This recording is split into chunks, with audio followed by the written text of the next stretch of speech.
আসসালামু আলাইকুম। আজকে মৌলের পর্যায়বৃত্ত ধর্ম অধ্যায়ের ব্লক মৌল আর কর্ণ সম্পর্ক এই টপিকটার উপর কিছু থিওরি আর ভার্সিটি আর মেডিকেল কোয়েশ্চেন ব্যাংকের কোয়েশ্চেনগুলো সলভ করব। তো শুরু করে দেই। প্রথমে এই যে ব্লকগুলো আছে, চারটা block S P D F, এদের সংখ্যা আর সাধারণ ইলেকট্রন বিন্যাসটা দেখে নিই। সো এস ব্লকের মধ্যে তোমার 14টা মৌল আছে, পি ব্লকে মৌল আছে 36টা, ডি ব্লকে আছে 41টা আর এফ ব্লকে আছে 27টা। সো এস ব্লকে কিন্তু গ্রুপ 1 এবং গ্রুপ 1 গ্রুপ 2 সাথে কিন্তু হিলিয়াম আছে। আর পি ব্লকে কিন্তু গ্রুপ 13 থেকে তোমার গ্রুপ 18 পর্যন্ত আছে হিলিয়াম বাদে, কারণ হিলিয়াম এস ব্লকের মধ্যে অন্তর্ভুক্ত। আর ডি ব্লক এর মধ্যে আছে 41টা আর এফ ব্লকে 27টা। আমরা জানি এফ ব্লক ল্যান্থেনাইট আর অ্যাক্টিনাইট সিরিজ মিলে, কিন্তু এখানে ল্যান্থেনাইট এটা কিন্তু তোমার এফ ব্লক মৌল না। ল্যান্থেনাইট, অ্যাক্টিনাইট এবং থোরিয়াম এই তিনটি বাদে বাকি 27টা, এটা হলো এফ ব্লক। ল্যান্থেনাইট সিরিজ আর অ্যাক্টিনাইট সিরিজের এই তিনটা বাদে যতগুলো আছে সেইগুলো হলো এফ ব্লক মৌল। সো এদের সাধারণ ইলেকট্রন বিন্যাসটা দেখে নেই। সো এস ব্লকের সর্বশেষ কক্ষপথে NS1 অথবা 2, মানে এস অরবিটালে হয় একটা ইলেকট্রন হলে দুইটা ইলেকট্রন থাকবে। একটা ইলেকট্রন থাকলে সেটা গ্রুপ 1 আর দুইটা ইলেকট্রন থাকলে সেটা হলো গ্রুপ 2। তারপরে পি ব্লকে NS2, তারপরে NP1 থেকে 6। সো এরকম। সো এটা হলো পি ব্লকের যে সাধারণ ইলেকট্রন বিন্যাস সেটা, আর ডি ব্লকের সাধারণ ইলেকট্রন বিন্যাস এরকম N-1 ডি 1 থেকে 10। এটা হলো ডি ব্লকের সাধারণ ইলেকট্রন বিন্যাস। এখানে এন এর সর্বনিম্ন যে ভ্যালু সেটা হইল তোমার 4, কিন্তু তাহলে 3D অরবিটাল থেকে শুরু আর কি। ডি ব্লক তোমার পর্যায় 4 থেকে শুরু। তারপর এফ ব্লকের সাধারণ ইলেকট্রন বিন্যাস এরকম।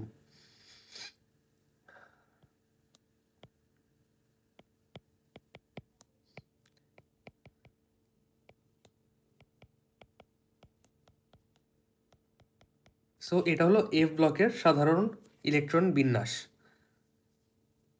Clear I guess? সো এই সংখ্যাগুলো খুব বেশি আসে এমসিকিউ এ, আর ইলেকট্রন বিন্যাসটাও খুব বেশি ইম্পর্টেন্ট। সো এরপরের টপিকে যাই, সেটা হলো কর্ণ সম্পর্ক। সো কর্ণ সম্পর্ক হয় দুইটা পর্যায়, এটা কি দ্বিতীয় পর্যায় আর এটা হলো তৃতীয় পর্যায়। সো দুইটা পর্যায়ে কোনাকুনি যে এলিমেন্ট আছে ওইগুলার মধ্যে যে সম্পর্ক সেটা হলো কর্ণ সম্পর্ক। এদের বৈশিষ্ট্য অনেকটা মিলে যায়, এই কারণে আর কি কর্ণ সম্পর্ক ইস্টাবলিশ হয়। সো এই জিনিসগুলা তোমার এমসিকিউ এ আসলে ডিরেক্টলি পারা উচিত এই কারণে এইগুলো ডিরেক্টলি মুখস্থ রাখবা। যেমন লিথিয়াম আর ম্যাগনেসিয়াম এর মধ্যে কর্ণ সম্পর্ক আছে, বেরিলিয়াম আর অ্যালুমিনিয়াম এর মধ্যে কর্ণ সম্পর্ক আছে, boron, silicon, carbon, phosphorus. So এইগুলো পেয়ারগুলো মুখস্থ রাখলে ডিরেক্টলি পারা যায়, তাছাড়া একটু প্রবলেমেটিক হয়। এটার আরেকটা শর্টকাট আছে, বাট সেটা ইউজ করা রিকমেন্ড করি না, সেটা হলো 9 যোগ করা। লিথিয়ামের তোমার পারমাণবিক সংখ্যা হইল 3 আর ম্যাগনেসিয়ামের 12। সো লিথিয়ামের সাথে যদি 9 যোগ করো তাহলে দেখো ম্যাগনেসিয়াম পাওয়া যাচ্ছে। বেরিলিয়ামের 4, এর সাথে 9 যোগ করলে অ্যালুমিনিয়াম 13, বোরনের 5, এর সাথে 9 যোগ করলে 14, কার্বনের 6, এর সাথে 9 যোগ করলে 15। সো এটা একটা মেথড হইতে পারে তোমার যদি এগুলা মনে না থাকে, বাট সবচাইতে ভালো হইলো তুমি যদি ডিরেক্টলি মুখস্থ রাখো যে lithium, magnesium, beryllium, aluminium, boron, silicon, তাহলে খুব তাড়াতাড়ি এমসিকিউগুলো সলভ করা পসিবল। তারপর দেখি এস ব্লকের যে মৌলগুলো আছে তার কিছু সাধারণ বৈশিষ্ট্য আছে, এগুলো থেকে অনেকগুলো এমসিকিউ আসে। বিশেষ করে দেখো বিজারণ ধর্ম বিদ্যমান থাকে, এস ব্লক মৌলের বিজারণ ধর্ম বিদ্যমান থাকে, এটা খুবই ইম্পর্টেন্ট। তারপরে এস ব্লকের যেগুলো মৌল সেগুলোর ক্যাটায়নগুলা বর্ণহীন হয়। কিছু এক্সেপশন আছে, যেমন এইগুলা, এগুলো এক্সেপশন, যদিও এগুলো এক্সেপশন, বাট মেইনলি এস ব্লকের যেগুলো ক্যাটায়ন, মানে এই ক্যাটায়নগুলা বর্ণহীন যৌগ গঠন করে। তারপরে এরা diamagnetic. So diamagnetic, paramagnetic, ferromagnetic এগুলা ডি ব্লকে গিয়ে ভালোভাবে বিস্তারিত আলোচনা করব, বাট জেনে রাখো এগুলা ডায়াম্যাগনেটিক। এস ব্লকের যেগুলো এলিমেন্ট সেগুলো ডায়াম্যাগনেটিক। তারপরে এরা শিখা পরীক্ষা দেয়, কিন্তু একটা এক্সেপশন আছে, সেটা হলো বেরিলিয়াম ম্যাগনেসিয়াম। এর কারণ হইল বেরিলিয়াম আর ম্যাগনেসিয়াম এগুলার আকার ছোট হয়, আকার ছোট, ইলেকট্রন ঘনত্ব অনেক বেশি হয়। এই কারণে তোমার যতই তুমি তাপ দাও, তাপ দেওয়ার ফলে এদের ইলেকট্রনটা উচ্চ স্তরে আসতে চায় না। এই কারণে এরা তোমার শিক্ষা পরীক্ষায় কোনো বর্ণ দেয় না, এরা বর্ণ দেয় না। সো এটা এমসিকিউ এবং রিটেনের জন্য খুব ইম্পর্টেন্ট, এরা বর্ণ দেয় না শিক্ষা পরীক্ষায়। এছাড়াও এস ব্লক মৌল যেগুলো আছে সেগুলো নরম হয়, সেগুলো ছুরি দিয়ে কাটতে পারবা। আর এদের গলনাঙ্ক অনেক কম হয়, উপর থেকে নিচে গেলে এদের গলনাঙ্ক কমতে থাকে। অর্থাৎ তোমার সিজিয়াম, ফ্রান্সিয়াম এদের গলনাঙ্ক সবচাইতে কম। তারপর স্থায়িত্ব, শোনো এটা সবচাইতে ইম্পর্টেন্ট। যদি এগুলো পর্যায়বৃত্ত ধর্মে তোমার আবার রিপিট হবে, তাও একবার বলে রাখি, সেটা উপর থেকে নিচে যত যাবা এই এস ব্লকগুলোর স্থায়িত্ব কমতে থাকবে, আর সক্রিয়তা এগুলার বাড়তে থাকবে যত উপর থেকে নিচে যাবা। স্থায়িত্ব আর সক্রিয়তা এটা কিন্তু ব্যস্তানুপাতিক সম্পর্ক। যত বেশি স্থায়িত্ব হবে তত কম সক্রিয় হবে, আর যত বেশি সক্রিয় হবে তত কম স্থায়িত্ব হবে। কারণ সক্রিয় হইলে সেটা ভাঙতে চাইবে, বিক্রিয়া করতে চাইবে, তার ফলে স্থায়িত্ব কমে যায়। সো এখানে কি বলছে, সক্রিয়তা উপর থেকে নিচে গেলে বাড়ে, তার মানে সিজিয়াম সবচেয়ে সক্রিয়, সিজিয়াম সবচেয়ে সক্রিয়। পুরো পেরিয়ডিক টেবিলে সিজিয়াম অনেক বেশি সক্রিয়। ফ্রান্সিয়াম হইল তোমার রেডিও অ্যাক্টিভ, এই কারণে আমরা কাউন্ট করতেছি না। সিজিয়াম সবচেয়ে বেশি সক্রিয়। সো এই জিনিসগুলা মনে রাখিও যে স্থায়িত্ব উপর থেকে নিচে গেলে কমে, আর সক্রিয়তা উপর থেকে নিচে গেলে বাড়ে। তারপরে ক্যাটায়ন বর্ণহীন, এগুলো ডায়াম্যাগনেটিক হয়, আর শিখা পরীক্ষায় বর্ণ দেয়।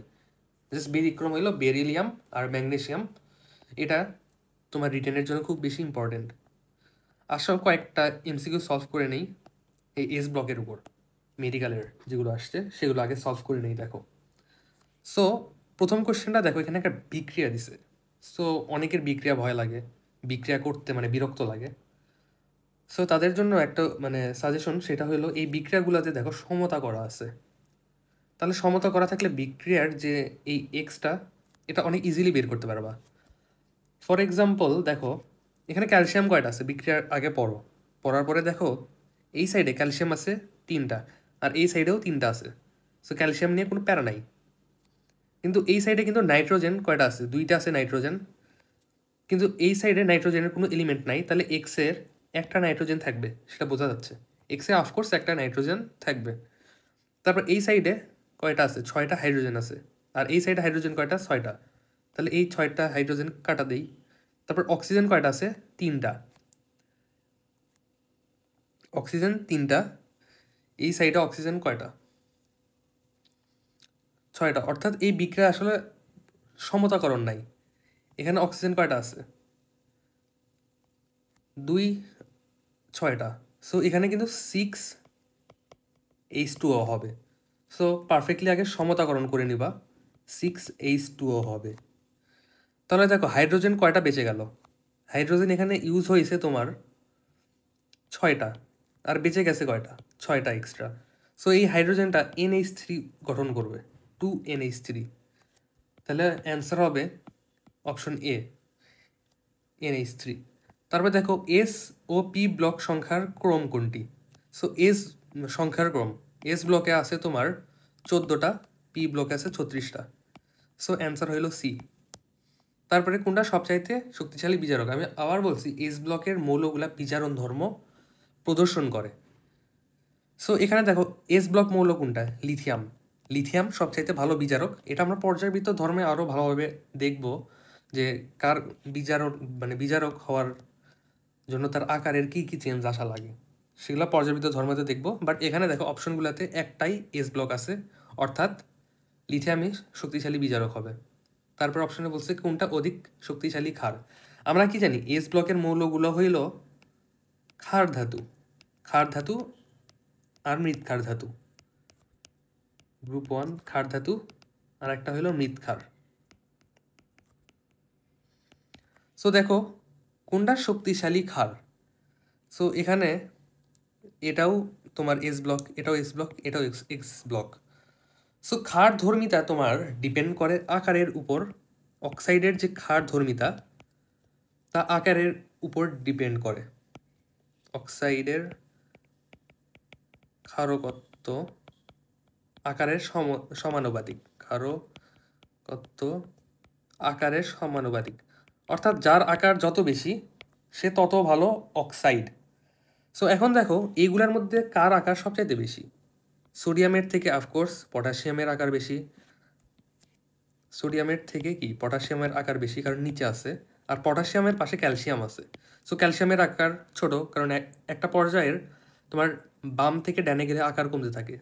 সো এই ক্যালসিয়ামের আকারটা সবচাইতে বেশি, আর আকার সবচাইতে বেশি হলে অক্সাইডটার ক্ষারকত্বটা বেড়ে যাবে, অর্থাৎ অপশন হবে তোমার বি। আই হোপ এইটা ক্লিয়ার হয়েছে। তারপরে সোডিয়ামের ইলেকট্রন বিন্যাস কোনটা? এটা অনেক ইজি, এটা সোডিয়ামের ইলেকট্রন বিন্যাস। তারপরে দেখি আর কি কোশ্চেন আছে। এস ব্লকের মৌল সংখ্যা কত? 14টা। তারপর এস ব্লক মৌল কোনটা? দেখো এস ব্লক মৌল কোনটা? অ্যালুমিনিয়াম এটা না, ম্যাগনেসিয়াম না, আর্সেনিক না। সো পটাশিয়াম এস ব্লক মৌল। তারপর মৃৎক্ষার ধাতু কোনটা? মৃৎক্ষার ধাতু হইল তোমার গ্রুপ 2 এর মৌলগুলা। So strontium, caesium, scandium, silicon scandium বাদ সিজিয়াম হইল গ্রুপ 1, তাহলে স্ট্রনশিয়াম হইল মৃৎক্ষার। তারপর NS1 যোজ্যতার মৌল, মানে এরা গ্রুপ 1। এই গ্রুপ 1-এর মৌলগুলোকে আমরা কি বলি? ক্ষার বলি, কারণ এগুলা পানির সাথে বিক্রিয়ায় ক্ষার উৎপন্ন করে, অর্থাৎ অ্যান্সার হবে ক্ষার। তারপর বলছে কোনটা এস ব্লক মৌল। সো অ্যালুমিনিয়াম না, সিলিকনও না। এখন দেখো ক্যালসিয়ামও এস ব্লক, পটাশিয়ামও এস ব্লক। সো অপশন দুইটাই। তারপরে বলছে এক্স ধাতু শিখা পরীক্ষায় সোনালী হলুদ বর্ণ দেয়। এটা চ্যাপ্টার 2 এ ছিল। সোনালী হলুদ বর্ণ কোনটা প্রদর্শন করে? সোডিয়াম সোনালী হলুদ বর্ণ প্রদর্শন করে, অর্থাৎ সোডিয়াম কি একটা ক্ষার ধাতু, কারণ সোডিয়াম হলো গ্রুপ 1-এর অন্তর্গত। তারপর বলছে কোন লবণটি গাঢ় H2SO4 এর সাথে বিক্রিয়া করে সালফার উৎপন্ন করবে?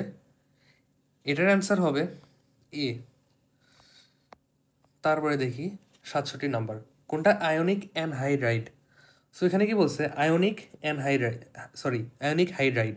হাইড্রাইড মানে এইচ থাকবে, আর তার সেটা আয়নিক হবে। সো এটা হবে অপশন সি, এটা আয়নিক যৌগ গঠন করবে। তারপরে বোরাক্স কি? আসলে এগুলা কোশ্চেন আসলে খুব বেশি দরকার নাই, আসলে রেয়ারলি আসে, করার দরকার নাই। তারপরে ক্ষারকের তীব্রতার ক্রম। সো আমি বলছি অক্সাইডের যেগুলা তোমার ক্ষার, সেগুলার তীব্রতা আমরা মাপি আকার দ্বারা। সো ক্ষারকত্বটা আকারের সমানুপাতিক। সো এখন দেখো এখানে কি আছে? গ্রুপ 1-এর মৌলগুলো আছে লিথিয়াম, সোডিয়াম, পটাশিয়াম আর সিজিয়াম। সো এগুলার আকারের ক্রমটা কোনটা? Lithium is less than sodium, less than potassium, less than caesium. So যেহেতু সমানুপাতিক সম্পর্ক, তাহলে এদের অক্সাইডগুলাও এরকম হবে। এদের অক্সাইডটাও lithium oxide is less than sodium oxide, is less than potassium oxide, is less than caesium oxide. So এই অপশনটাই হবে। তারপর দেখি পটাশিয়াম সায়ানাইডের বৈশিষ্ট্য কোনটা। সো সায়ানাইড যৌগগুলা কি হয়? বিষাক্ত হয়, তাহলে অপশন ডি কারেক্ট। তারপরে বলছে ক্ষার ধাতু সমূহের মধ্যে সবচেয়ে কম তড়িৎ ধনাত্মক ও কম সক্রিয় কোনটা? আমি কি বলছি?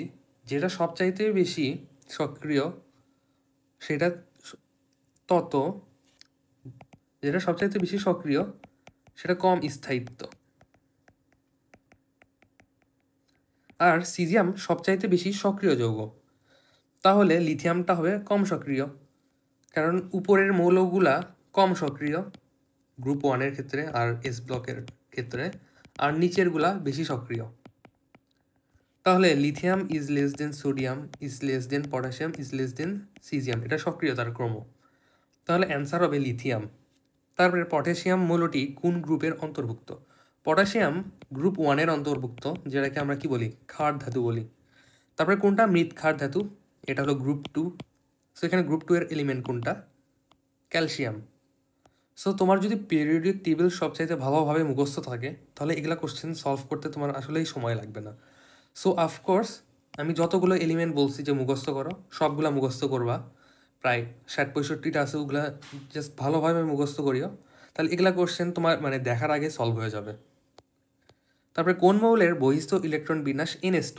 NS2 কাদের? গ্রুপ 2-এর। আর গ্রুপ 2-কে আমরা কি বলি? মৃৎ ক্ষার বলি। তারপরে কোশ্চেন বলছে নিচের ক্ষার ধাতুগুলোর মধ্যে সবচাইতে বেশি সক্রিয় কোনটা? সো আবার কোনটা বেশি সক্রিয়? যার আকারটা সবচাইতে বেশি। সো সিজিয়ামের আকারটা সবচাইতে বেশি, তাহলে অ্যান্সার হবে ডি। তারপর বলছে কোনটা স্থিতিশীল? আমি কি বলছি, স্থায়িত্ব আর সক্রিয়তা ব্যস্তানুপাতিক সম্পর্ক। সো এইখানে তোমার সিজিয়াম সবচাইতে বেশি সক্রিয়, তাহলে এটা সবচাইতে কম স্থিতিশীল।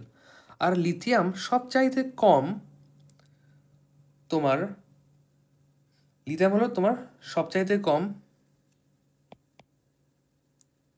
সক্রিয়। বাট এখানে দেখো আরও অপশন আছে, বেরিলিয়াম আছে, বোরন আছে, লিথিয়াম আছে, সিজিয়াম আছে। সো এখন দেখি এই কয়টার মধ্যে, এই অপশন তো কাটা, এই কয়টার মধ্যে কার আকার সবচাইতে বেশি ছোট? লিথিয়াম, তারপর আছে বেরিলিয়াম, তারপরে বোরন। সো তাহলে এর মধ্যে আকার কার ছোট?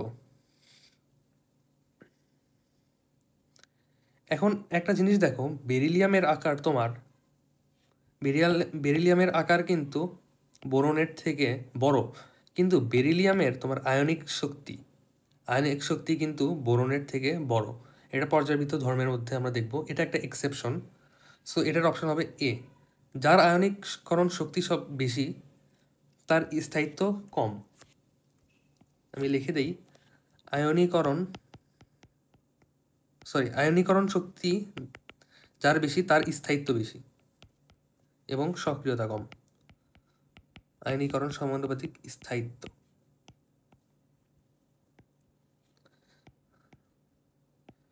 সো অপশনটা হবে এ। এটা কিন্তু এক্সেপশন, এই কারণে একটু আমার টাইম লাগছে ভাবতে। সো এইগুলো একটু কেয়ারফুল থাকিও, এই কোশ্চেনগুলো, কারণ এগুলো একটু এক্সেপশন। সো তারপরে আসি পি ব্লক মৌলগুলা। First of all P block মৌলগুলাকে আমরা বলি প্রতিরূপী মৌল।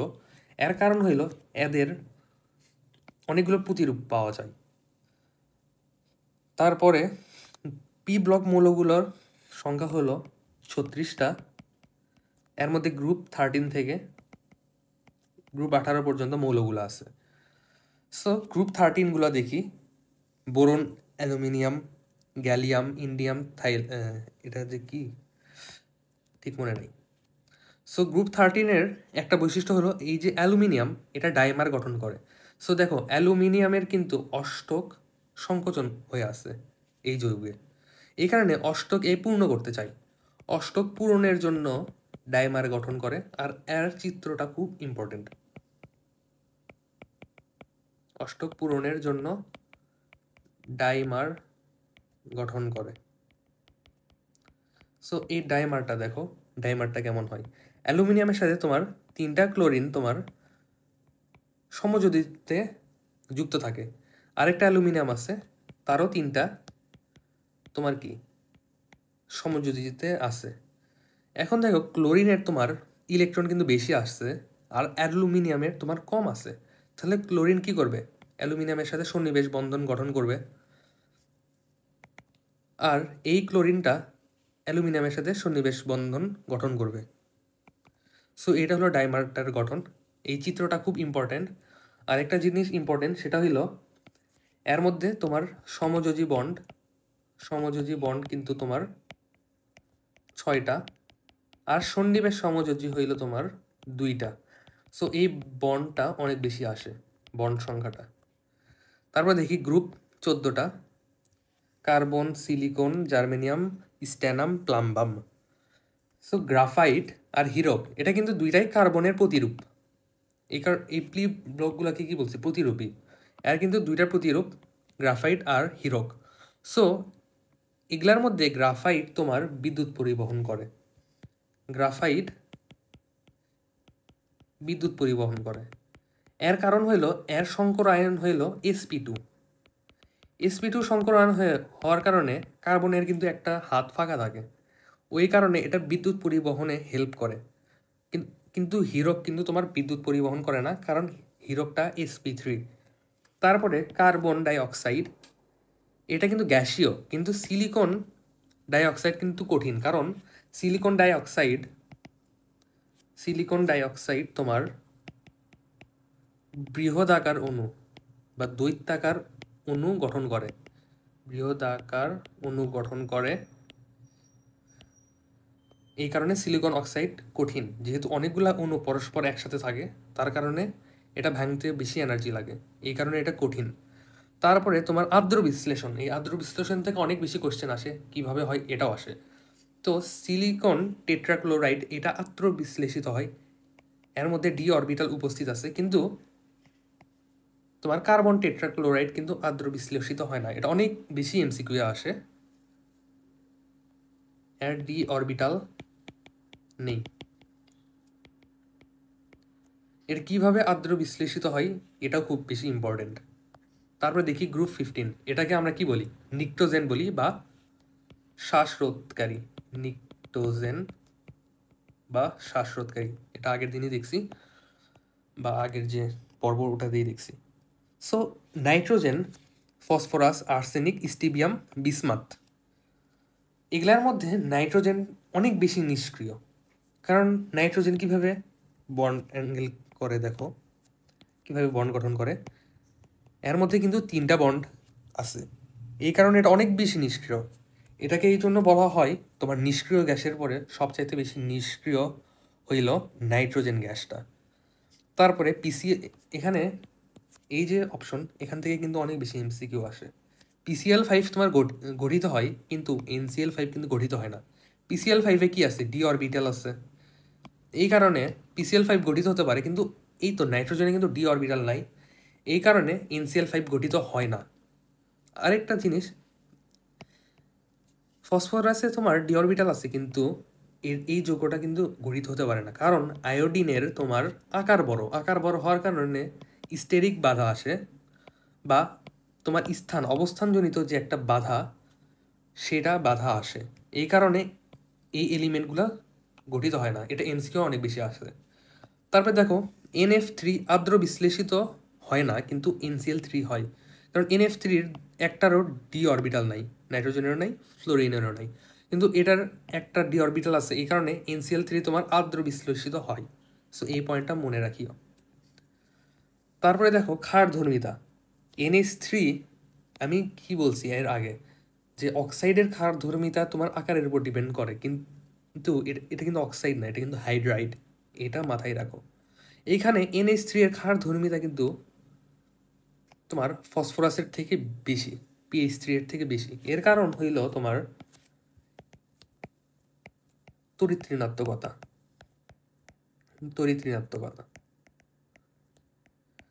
তোমার নাইট্রোজেনের তড়িৎ ঋণাত্মকতা বেশি, নাইট্রোজেনের আকার ছোট, এই কারণে এর ক্ষার ধর্মিতা বেশি। এটা অনেক বেশি ইম্পর্টেন্ট একটা পয়েন্ট। তারপরে গ্রুপ 16-এ আমরা জানি, গ্রুপ 16-কে কি বলি, চালকোজেন বা আকরিক সৃষ্টি করে এরা, চালকোজেন।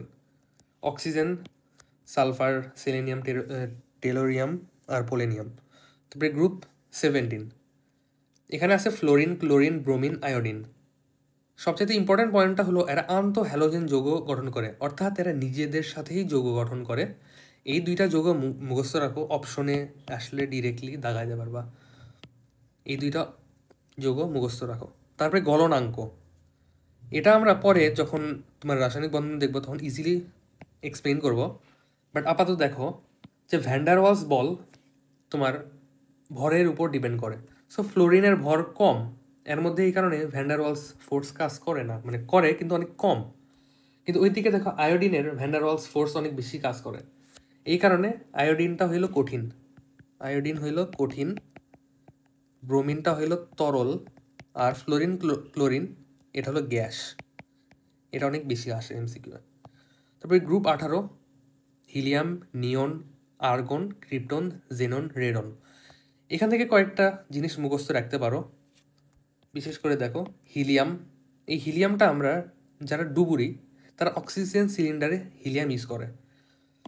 এর কারণ হইলো তোমার নাইট্রোজেন যদি ইউজ করতো তাহলে তারা যখন উপরে আসে তখন একটা প্রেশার ডিফারেন্স ক্রিয়েট হয়, আর ওই ডুবুরিদের অনেক বেশি কষ্ট হয়।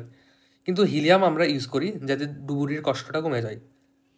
তারপরে নিয়ন, নিয়ন আমরা আলোকসজ্জায় ইউজ করি, লাইটিং আমরা দেখছি না নিয়ন বাল্ব থাকে, সো নিয়ন আমাদের আলোকসজ্জায় ইউজ হয়। আর্গনটা বৈদ্যুতিক বাল্বে ইউজ হয়। আর ক্রিপ্টন, জেনন ফটোগ্রাফিক ফ্ল্যাশ বাল্বে ইউজ হয়। আর রেডন ক্যান্সার চিকিৎসায়। এইগুলো বারবার মানে পড়ার মাধ্যমে মুখস্থ রাখতে পারো। তারপর দেখো এই যে নিষ্ক্রিয় গ্যাস, নর্মালি তো এরা যৌগ গঠন করে না, কিন্তু জেনন এদের মধ্যে সবচেয়ে বেশি যৌগ গঠন করে, বিশেষ করে এই যৌগগুলা জেনন আর ফ্লোরাইড মিলে অনেকগুলা যৌগ গঠন করতে পারে। তারপর ক্লাথরেট যৌগ গঠন করে। ক্লাথরেট যৌগ এটা আসলে বিস্তারিত দেখার দরকার নাই, এগুলা মেইনলি জৈব যৌগের মধ্যে তোমার আটকে থাকে। এই যে গ্যাসগুলো জৈব যৌগের মধ্যে আটকে থাকে, এগুলার একটা জাল ক্রিয়েট করে তার মধ্যে আটকে থাকে, এটা হলো ক্লাথরেট যৌগ। বাট এটা এমসিকিউ এর জন্য তুমি মুখস্থ রাখতে পারবো, বিস্তারিত জানার দরকার নাই। সো আসো আরেকটা টপিক আছে লাস্ট, সেটা হলো অক্সাইড। সো পি ব্লকের একটা লাস্ট একটা জিনিস অক্সাইড, এটা নিয়ে আমরা পরেও আলোচনা করব, বাট এখন হালকাভাবে দেখাই দিই। সো একটা জিনিস মাথায় মনে রাখো, নর্মালি এই শর্টকাটটা মনে রাখো, নর্মালি যেগুলো ধাতু হয় সেগুলা তোমার ক্ষার হয়, মেইনলি ক্ষারীয়। আর যেগুলো অধাতু সেইগুলা মেইনলি তোমার অম্লীয়, যদিও এর কিছু এক্সেপশন আছে, সেগুলো দেখাই দিই। যেমন দেখো তোমার অম্লীয় কারা, এইগুলা তোমার অম্লীয়, এই কয়েকটা হলো তোমার অম্লীয়। সো এগুলা মুখস্থ রাখো। দেখো এটা কিন্তু অনেকটাই বোরন, অনেকটাই কিন্তু তোমার অধাতুর মতো কাজ করে, এটা অম্লীয়। তারপরে সিলিকন অক্সাইড, এটাও অম্লীয়। তারপরে এটা ফসফরাস পেন্টঅক্সাইড, এটাও কিন্তু অম্লীয়, কারণ এটা অধাতু, নাইট্রোজেন অধাতু। কিন্তু নাইট্রোজেনের ক্ষেত্রে একটা কেস আছে, এটা মনে রাখো, যে নাইট্রোজেন কিন্তু অধাতু, কিন্তু নাইট্রোজেনের যোজনী যদি তোমার, এটা শর্টকাট মনে রাখো, যোজনী যদি 3, 4, 5 হয় যোজনী, তাহলে সেটা অম্লীয়। আর নাইট্রোজেনের যোজনী যদি তোমার 1 আর 2 হয়, তাহলে মনে রাখবা এটা হলো প্রশম বা নিরপেক্ষ, প্রশম বা নিরপেক্ষ, মানে এটা তোমার অম্লীয় না ক্ষারীয় না। আর উভধর্মী কি জিনিস, এটা অম্লীয়ও হবে ক্ষারীয়ও হবে। সো এখানে দেখো প্রশমর মধ্যে কি আছে, এর যোজনী কত নাইট্রোজেনের 2 না, আমি কি বলছি, যোজনী যদি 2 হয় তাহলে প্রশম বলবা। আর এখানে যোজনী কত, এখানে যোজনী 1, তাহলে বলবা কি প্রশম। সো এই দুইটা হইলো তোমার প্রশম। আর এখানে যে 3টা আছে, এর যোজনী 3, এর যোজনী 4, এর যোজনী 5, তাহলে এরা কি অম্লীয়। তারপরে দেখো সালফারের আমরা 2টা অক্সাইড পাই, এটা যেহেতু তোমার অধাতু, তাহলে এইগুলা হইলো তোমার অম্লীয়। তারপরে কার্বন ডাই অক্সাইড, সো কার্বনের যোজনী কার্বন ডাই অক্সাইড, এটা অম্লীয়, কিন্তু দেখো কার্বন মনোক্সাইড এটা হলো প্রশম। তুমি এইভাবে মনে রাখতে পারো যে কার্বনের যোজনী 2 কম, এই কারণে প্রশম। আর কার্বনের যোজনী এখানে +4, তাই এটা অম্লীয়। তোমার যোজনী যত বেশি বাড়ে, তোমার জারণ মান যত বেশি বাড়ে, জারণ মান তোমার যত বেশি বাড়ে, এটা আসলে জারণ মান হবে মেইনলি, যদি এর আগে জারণ মান না বলে থাকি তাহলে সরি। সো জারণ মান যত বেশি বাড়বে তোমার, তত বেশি সেটা অম্লীয় হবে। তারপরে ফ্লোরিন, এটার অক্সাইডও তোমার অম্লীয়। তারপর ক্লোরিনের অক্সাইড হলো অম্লীয়। সো তুমি এইভাবে তুমি ইজিলি কিন্তু মুখস্থ রাখতে পারো, এইগুলা কিন্তু খুবই প্যারা দেয় আর এমসিকিউ অনেক বেশি আসে। এই কারণে তুমি এই শর্টকাটটা অ্যাপ্লাই করতে পারো, যে ধাতুগুলো ক্ষারীয়, অধাতুগুলো অম্লীয়। তারপরে দেখো সোডিয়াম ধাতু, পটাশিয়াম ধাতু, কপার ধাতু, ফেরাম ধাতু, ক্যালসিয়াম ধাতু, ম্যাগনেসিয়াম ধাতু, লিথিয়াম ধাতু। সো এইগুলার কিন্তু অক্সাইড সবগুলা হইল তোমার ক্ষারীয়। এখন দেখো কিছু কিছু উভধর্মী আছে, অ্যালুমিনিয়ামের অক্সাইড উভধর্মী, বেরিলিয়াম উভধর্মী, জিঙ্ক উভধর্মী। সো এই তিনটা সবচাইতে বেশি আসে, এই তিনটা উদাহরণ বেশি মুখস্থ রাখবা। তারপর স্ট্যানামের যে অক্সাইড সেটা উভধর্মীয়, আর প্লাম্বামের যে অক্সাইড সেগুলো উভধর্মী। উভধর্মী মানে সেটা অম্লীয় আবার ক্ষারীয় দুইটাই। তারপর দেখো পার অক্সাইড, পার অক্সাইডে অক্সিজেনের যোজনী হলো -1, আর সুপার অক্সাইডে অক্সিজেনের যোজনী হলো -12। সো যোজনী দেখেই তুমি বলতে পারবা কোনটা পার অক্সাইড আর কোনটা তোমার সুপার অক্সাইড। এখানে দেখো সোডিয়ামের যোজনী +1, তাহলে অক্সিজেনের যোজনী কত -1। বেরিলিয়ামের ওজন কত তোমার যোজনী হইল, সরি জারণ মান হইল +1, অক্সিজেনের জারণ মান কত -1, সরি বেরিলিয়াম এটা +2, আর অক্সিজেনের তাহলে কত হবে -2 / 2 = -1 জারণ মান। তারপরে তোমার পটাশিয়াম, এখানে দেখো এখানে পটাশিয়ামের হইল +1, তাহলে অক্সিজেনের কত হবে -1/2, এই কারণে এটা সুপার অক্সাইড। সো চলো কয়েকটা এমসিকিউ সলভ করে নেই এই পি ব্লকের উপর। তাহলে এখানে বলছে হইল কোন অক্সাইড পানিতে মিশালে সবচাইতে বেশি অম্লীয় দ্রবণ গঠন করবে।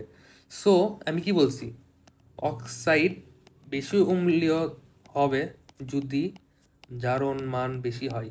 জারণ মান জারণ মান বেশি হইলে অক্সাইডের তোমার বেশি অম্লীয় হবে। তাহলে এখানে দেখো জারণ মান কার বেশি, এটা তো আমরা জানি, এটা তোমার প্রসম। তাছাড়াও দেখে নিই, এর জারণ মান তোমার +2, সিলিকনের জারণ মান +4, তারপরে এর জারণ মান হলো +5, এর জারণ মান +4, তাহলে অপশন সি এটা অ্যান্সার।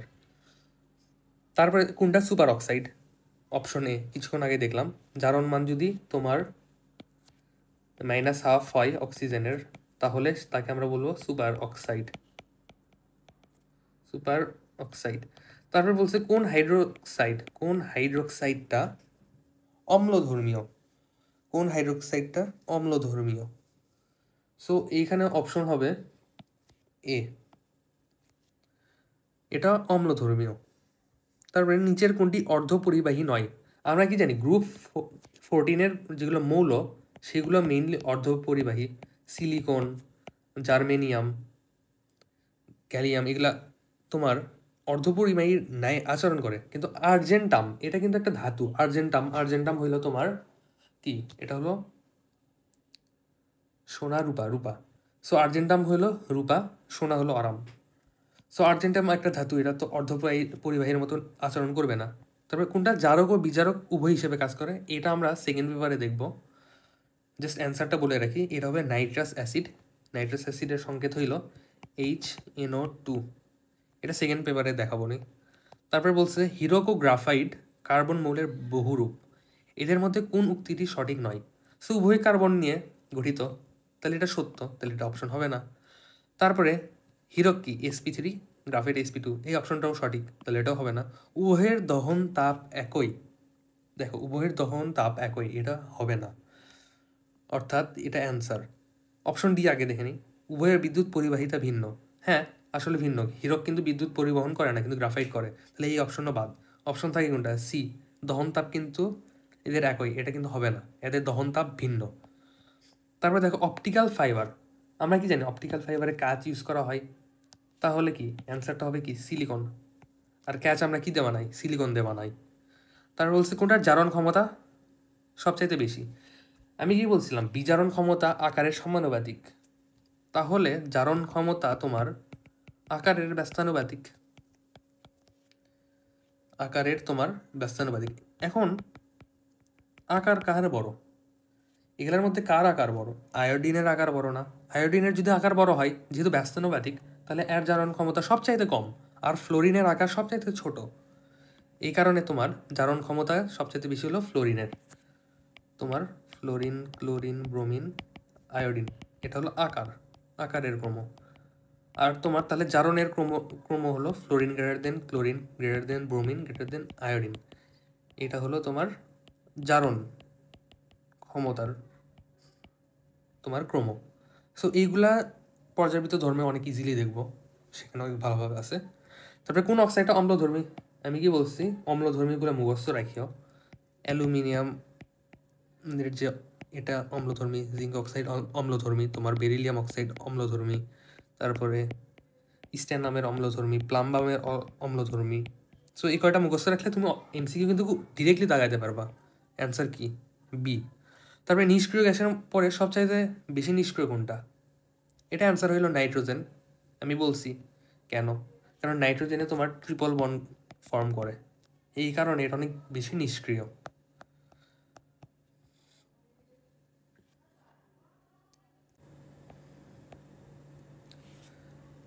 তারপরের কোশ্চেনটা দেখি।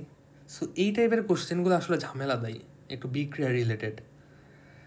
এই টাইপের কোশ্চেনগুলো আসলে মানে হুট করে চলে আসে, আর এত বেশি বিক্রিয়া আসলে মুখস্থ করাও পসিবল না।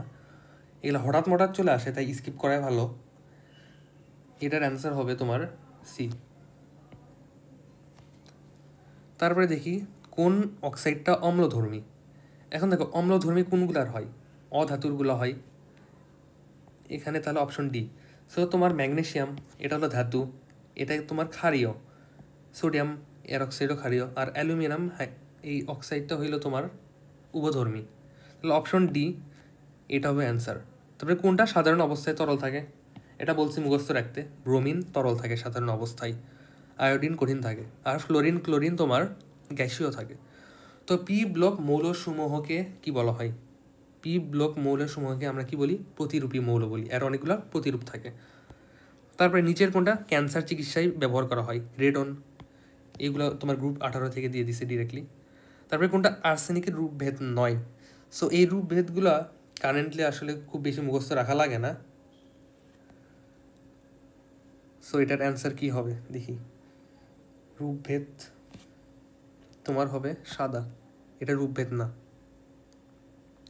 তারপরে ক্লোরিনের খনিজ উৎস, এগুলো দরকার নাই, এগুলো দরকার নাই। তারপরে সালফার সরাসরি কুণ্ডি ছাড়া সব ধাতুর সাথে যুক্ত হতে পারে। সো প্লাটিনাম হইল অভিজাত ধাতু, এটা সবার সাথে আসলে ইজিলি যুক্ত হতে চায় না। সো প্লাটিনাম অ্যান্সার হবে।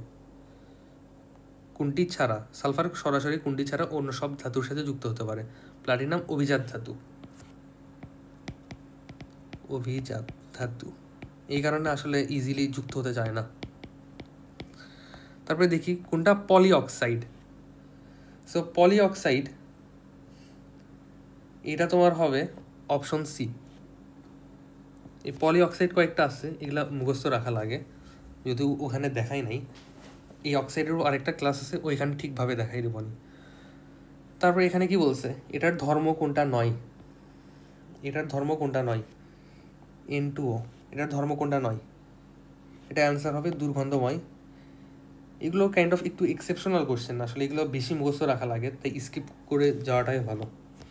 তারপরে পরীক্ষাগারে কোনটি হচ্ছে, সো এটাও আসলে প্যারাদায়ক, এগুলো কোশ্চেন একটু প্যারাদায়ক ভাই, সো এগুলো স্কিপ করা বেটার। তারপরে হ্যালোজেন সমূহের সক্রিয়তার ক্রম। হ্যালোজেন সমূহের সক্রিয়তার ক্রম একটু ডিফারেন্ট হয়, আমরা গ্রুপ 1, 2 দেখছি, সেটা একরকম, কিন্তু এখানে সক্রিয়তার ক্রম তোমার fluorine greater than chlorine greater than bromine greater than iodine, এটা হলো সক্রিয়তার ক্রম। সো এটা মুখস্থ রাখিও, এটা খুবই ইম্পর্ট্যান্ট, অর্গানিকেও অনেক বেশি লাগে। So fluorine greater than chlorine greater than bromine greater than iodine, option C. তারপরে হিলিয়াম কোন তাপমাত্রায় সুপার ফ্লুইড থাকে? মুখস্থ বিদ্যা পিওরলি।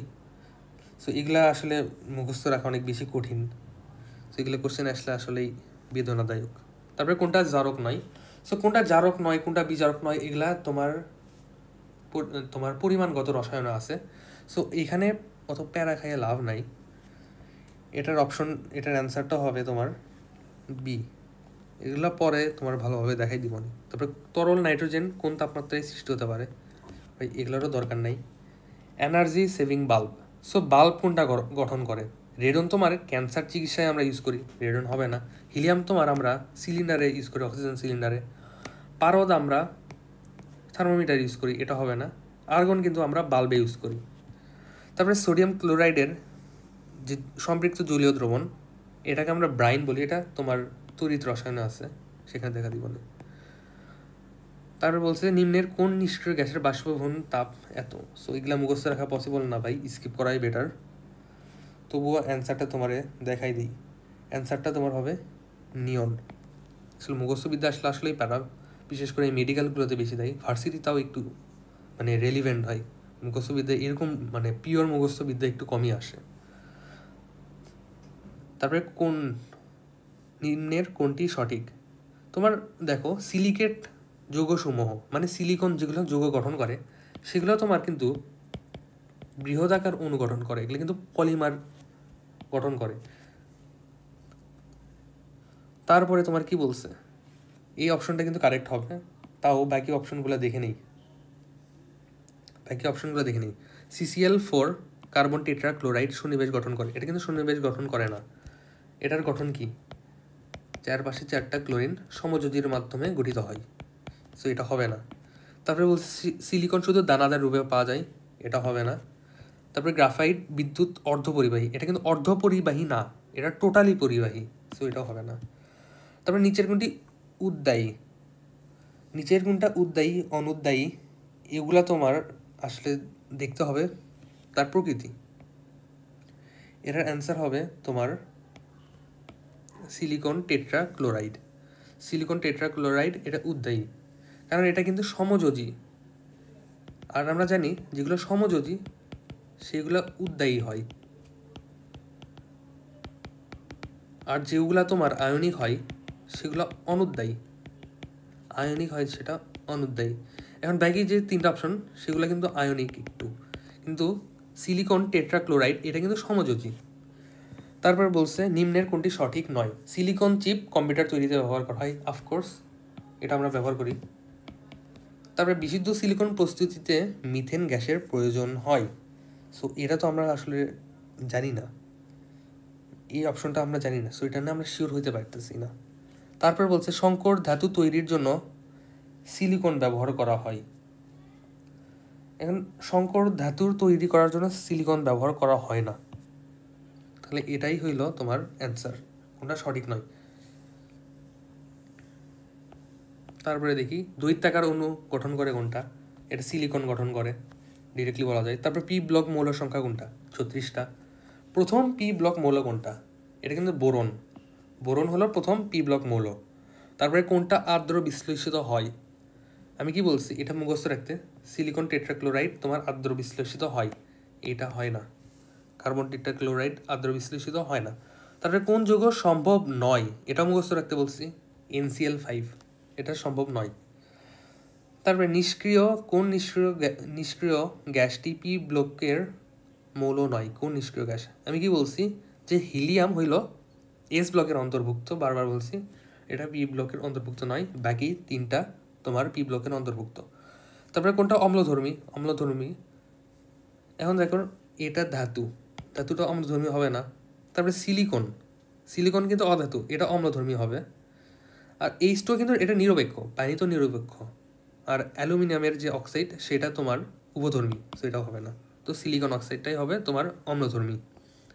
তারপরে বলছে নিচের কোন অক্সাইডটি সবচেয়ে বেশি অম্লধর্মী হবে। তো সবচেয়ে বেশি অম্লধর্মী কার হবে, যার জারণ মান বেশি, সেটা বেশি অম্লধর্মী হবে। এখন দেখো সবগুলোর জারণ মান বের করি। সো অপশন এ এর জারণ মান কত, +4। অপশন সি এর জারণ মান প্লাস তোমার 5। তারপর অপশন বি হলো তোমার +7। অপশন ডি তোমার +6। তাহলে অ্যান্সার হবে কি, অপশন বি। আসলে ক্লোরিন এর জারণ মান অনেক বেশি হয়, এই কারণে তোমার মানে এটা ডিরেক্টলি বলতে পারবা যে অপশন বি। তারপরে উভধর্মী অক্সাইড কোনটা, আমি কি বলছি বারবার মুখস্থ রাখতে, আবার দেখাই দেই। Beryllium oxide, aluminium oxide, zinc oxide, প্লাম্বামের অক্সাইডগুলা, স্ট্যানামের অক্সাইড, এগুলা তোমার কি উভধর্মী, এগুলো মুখস্থ রাখবা, বারবার লিখলে মুখস্থ যাবে। তারপর অ্যালুমিনিয়াম ক্লোরাইড কী রূপে থাকে, এটা বলছি ডাইমার রূপে থাকে, কারণ এর অষ্টক তোমার পূরণ করতে হয়। তারপর অপধাতুর সংখ্যা কয়টা, 6টা। অপধাতুর সংখ্যা কয়টা, 6টা। এর আগের দিনেও দেখাইছি, আজকেও দেখো এই 6টা।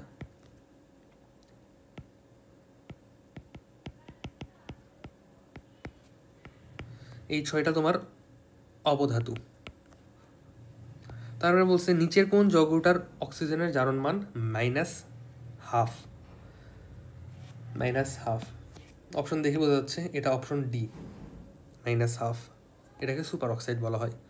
তারপর বলছে 130 নম্বর কোশ্চেন, নিচের কোন যুগলের দুটি মৌলই অষ্টক সম্প্রসারণ ঘটাতে পারে? অষ্টক সম্প্রসারণ ঘটাতে পারে, দেখো অ্যালুমিনিয়ামের কিন্তু অষ্টক সংকোচন থাকে, তাহলে অপশন 3টাই অ্যালুমিনিয়াম দিছে, ইজিলি ক্যান্সেল আউট হয়ে যায়। তাহলে তোমার অ্যান্সারটা হইল তোমার অপশন ডি, সিলিকন আর ফসফরাস, এই দুইটাই তোমার অষ্টক সম্প্রসারণ ঘটাইতে পারে। আর অ্যালুমিনিয়ামের কি থাকে? অষ্টক সংকোচন থাকে। তারপর গ্রাফাইটের সংকোচন, তোমার সংকরায়ন কত? গ্রাফাইটের তোমার সংকরায়ন হইল sp2, এই কারণে কিন্তু গ্রাফাইট তোমার বিদ্যুৎ পরিবহন করে। তারপরে সিলিকন অক্সাইড, এটা কি তোমার অম্লীয়। তারপরে কোন অক্সাইডটা ক্ষার ধর্মীয়? আবার বলছি ক্ষার ধর্মী মানে কি, এটাকে তোমার কি হইতে হবে? ধাতু হতে হবে, ম্যাগনেসিয়াম একটা ধাতু। তারপরে অ্যালুমিনিয়াম অক্সাইডের অম্লত্ব কত?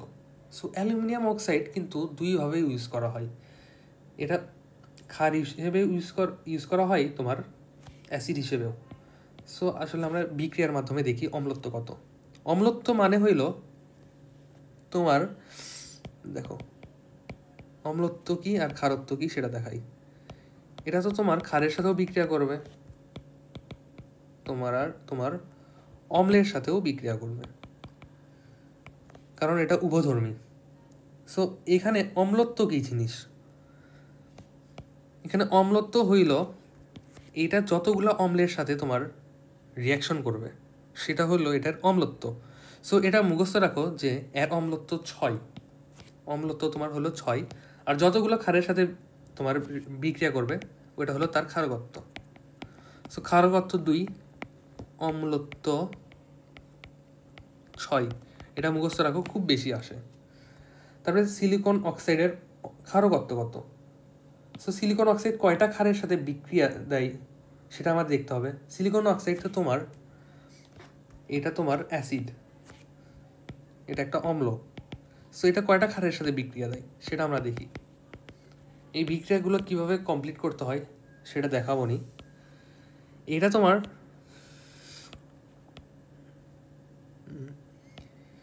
তোমার ক্ষারকত্ব হবে 2, এটা ক্ষারকত্ব 2 হবে, কারণ এটা 2টা ক্ষারের সাথে রিয়াকশন করবে। এটা কেমনে বিক্রিয়াটা কমপ্লিট করছি সেটা একটু দেখাই। এখানে সালফারের জারণ মান হইল তোমার +4, অক্সিজেনের +1, তাহলে তোমার সোডিয়াম 2টা প্রয়োজন, এই কারণে এখানে ক্ষারকত্ব তোমার 2। তারপরে কোনটা বিরল গ্যাস? এটাও একদম পিওরলি মুখস্থ, এটা হলো আর্গন। আর্গন হলো বিরল গ্যাস, আমরা ওই নোবেল গ্যাস ওগুলোকে বিরল গ্যাসও বলি। তারপরে কোনটা অভিজাত গ্যাস? জেনন, নিষ্ক্রিয় গ্যাস।